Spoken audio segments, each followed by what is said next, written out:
नमस्कार दोस्तों। चलिए स्टार्ट करते हैं आज की स्टॉक मार्केट की मेजर न्यूज़ अपडेट के साथ में, जो कि डायरेक्टली और इनडायरेक्टली कहीं न कहीं काफ़ी ज़्यादा इंपॉर्टेंट रोल प्ले करती है स्टॉक मार्केट के मोमेंटम, इंडियन इंडिसेस और इसकी लिस्टेड कंपनीज़ के प्राइस बिहेवियर में, पॉजिटिव या नेगेटिव साइड में।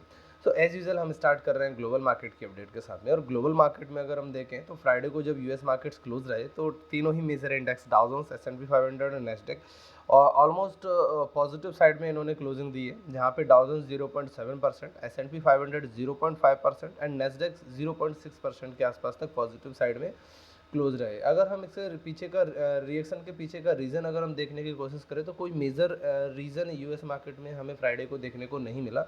ओनली ऑन इकोनॉमिक डेटा के पॉइंट ऑफ व्यू से, जिस तरह से इकोनॉमी का डेटा रिलीज़ हुआ है वेरियस सोर्सेज के थ्रू, और उसकी वजह से जो सोर्सेज हैं, जो ट्रेडर्स हैं, उनके अंदर एक तरह से एक एडवांसमेंट आ गई है कि जो फेडरल रिजर्व है वो अराउंड 50 बेसिस पॉइंट से रेट कट कर सकता है। केवल इसी होप के अंदर जो ट्रेडर्स हैं वो काफ़ी पॉजिटिव रहे और मार्केट को उन्होंने पॉजिटिव साइड में जाके क्लोजिंग दी है। कैस्केडिंग इफेक्ट अगर हम देखें यूरोपियन मार्केट पे, तो ब्रिटेन का फुटसी 0.4%, फ्रांस का CAC 0.4% एंड जर्मनी का डेक्स 0.97% के आसपास तक पॉजिटिव साइड में उन्होंने क्लोजिंग दी है due to economic data from US and rate cut की होप्स।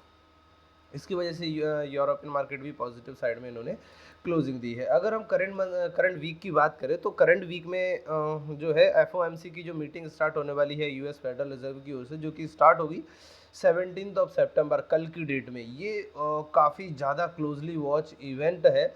यहाँ पे किस तरह के डिसीजंस लिए जा रहे हैं उससे यूएस एज वेल एज पूरे वर्ल्ड के स्टॉक मार्केट्स की जो दिशा है वो एक तरह से तय होती है कि नियर टर्म में किस तरह से मोमेंटम वर्ल्ड स्टॉक मार्केट्स में हमें देखने को मिलेगा। तो ये काफ़ी ज़्यादा इंपॉर्टेंट एक तरह से इवेंट होने वाला है, जो कि 17 सितंबर को स्टार्ट होगा और 18 सितंबर को एंड होगा। एंड इसका स्टेटमेंट जब आएगा तो उसके हिसाब से मार्केट में हमें रिएक्शंस देखने को मिल सकते हैं। नेक्स्ट अगर हम बात करें इंडियन स्टॉक मार्केट से रिलेटेड, तो इंडियन स्टॉक मार्केट में जो कोल सेक्टर है उसके प्रोडक्शन से रिलेटेड डेटा मार्केट में शेयर किया गया है। एंड जहाँ पे अगर हम देखें तो इंडिया का जो कोल सेक्टर है उसमें फाइनेंशियल ईयर 25 का जितना टाइम अभी तक हो चुका है, अप्रैल टू सितंबर, प्रीवियस ईयर सेम टाइम के कंपैरिजन में इस ईयर सेम टाइम में अप्रैल टू सितंबर में अराउंड 5.85% की ग्रोथ हमें कोल सेक्टर में देखने को मिली है इंडिया के कोल प्रोडक्शन की फील्ड में। और अगर हम पूरे कोल सेक्टर की बात करें सो अराउंड 80% जो कंट्रीब्यूशन है इन प्रोडक्शन वो कोल इंडिया लिमिटेड की ओर से कंट्रीब्यूट किया जाता है। एंड अगर हम बात करें so Coal India Limited world की लार्जेस्ट कोल माइनिंग कंपनी भी है। सो ये कोल सेक्टर की companies as well as Coal India Limited दोनों के लिए एक तरह से पॉजिटिव है कि उनकी प्रोडक्शन कैपेसिटी हायर साइड में इंक्रीज हुई है। सो उनकी प्रॉफिटेबिलिटी भी उस तरह से इंक्रीज हो सकती है। एज वेल एज ये एक तरह से सिग्नल कर रहा है कि पावर कंजप्शन या पावर प्लांट्स की ओर से जो कोल की डिमांड है वो भी काफ़ी हायर लेवल पे है। तो पावर सेक्टर्स के शेयर्स के लिए भी एक तरह से ये पॉजिटिव न्यूज़ है। नेक्स्ट अगर हम बात करें सो वो आ रही government state company SECL, solar energy corporation of India limited. SECL ने अराउंड 500 मेगावाट के विंड पावर प्रोजेक्ट के लिए बिडिंग इनवाइट की है गुजरात एंड तमिलनाडु जो है कोस्टल एरियाज़ के अंदर। एंड जो SECL है वो अराउंड इसमें power purchase agreement Gujarat government की ओर से किया जाएगा 4.5 रुपीज़ पर यूनिट की ओर से। सो विंड पावर प्रोजेक्ट के सेक्टर में वर्क करने वाली कंपनीज के लिए एक तरह से काफ़ी पॉजिटिव है, specially Suzlon energy India limited, क्योंकि सुजलॉन जो है करंट स्टेटस के अंदर इंडिया की largest wind power project company है। सो ये एक तरह से पॉजिटिव है सुजलॉन प्लस अनादर जो विंड पावर प्रोजेक्ट्स कंपनी है उनके लिए। नेक्स्ट न्यूज़ अपडेट जो आ रही है वो आ रही है महाराष्ट्र स्टेट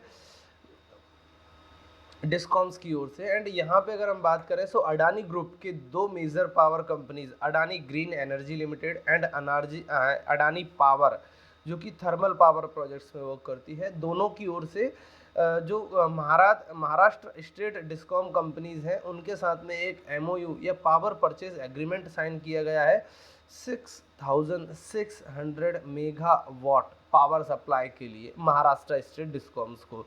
सो ये एक तरह से अडानी ग्रुप और अडानी पावर दोनों के लिए एक तरह से काफ़ी ज़्यादा पॉजिटिव है कि इतना बड़ा कॉन्ट्रैक्ट उनको महाराष्ट्र गवर्नमेंट की कंपनीज की ओर से मिल रहा है। सो उनके रेवेन्यूज़ काफ़ी अच्छे ग्रो यहाँ से हमें देखने को मिल सकते हैं मिड टू लॉन्ग टर्म्स में। तो अडानी ग्रुप एक तरह से पॉजिटिव है।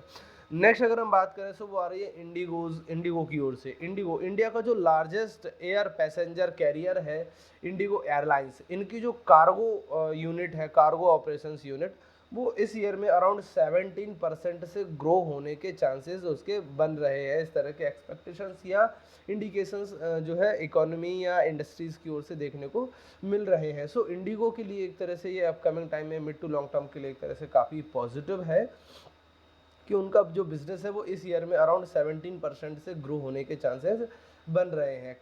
लास्ट ईयर की अगर हम बात करें सो जो इंडिगो एयरलाइंस है उनका जो कार्गो ऑपरेशंस है उन्होंने अराउंड 3,87,047 टन कार्गो कैरी किया था। एंड इस ईयर में चांसेस बन रहे हैं कि 4,53,627 टन कार्गो ये कैरी करेंगे international as well as domestic level के रूट्स के लिए। सो इंडिगो के लिए एक तरह से ये काफ़ी पॉजिटिव न्यूज़ है। नेक्स्ट अगर हम बात करें आईपीओज़ की, सो इस वीक के अंदर काफ़ी ज़्यादा डिमांड रहने वाली एक तरह से आईपीओ मार्केट के अंदर काफ़ी एक्टिविटी हमें देखने को मिलने वाली है, क्योंकि इस वीक में 16 टू 22 सितंबर के बीच में अगर हम देखें तो 7 न्यू आईपीओज मार्केट में डेब्यू करेंगे या सब्सक्रिप्शंस के लिए ओपन होंगे, जिसमें से 5 आईपीओज जो एसएमई आईपीओ है एंड 2 आईपीओज जो है वो मेन बोर्ड आईपीओ है।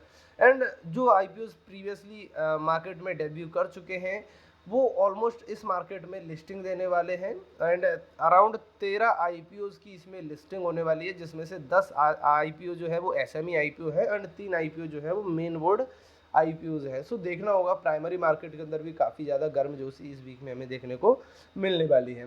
नेक्स्ट में अगर हम बात करें न्यूज़ की तो वो आ रही है फ्यूचर एंड ऑप्शंस कॉन्ट्रैक्ट, जो कि बैन है 16 सितंबर 2024 के ट्रेडिंग सेशन के लिए।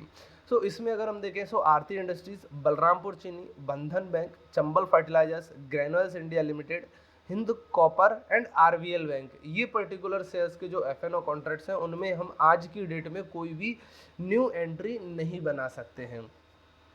सो फ्रेंड्स, यही थी आज की मेजर न्यूज़ अपडेट। चलिए मिलते हैं नेक्स्ट न्यूज़ सेशन के साथ, तब तक के लिए थैंक यू वेरी मच।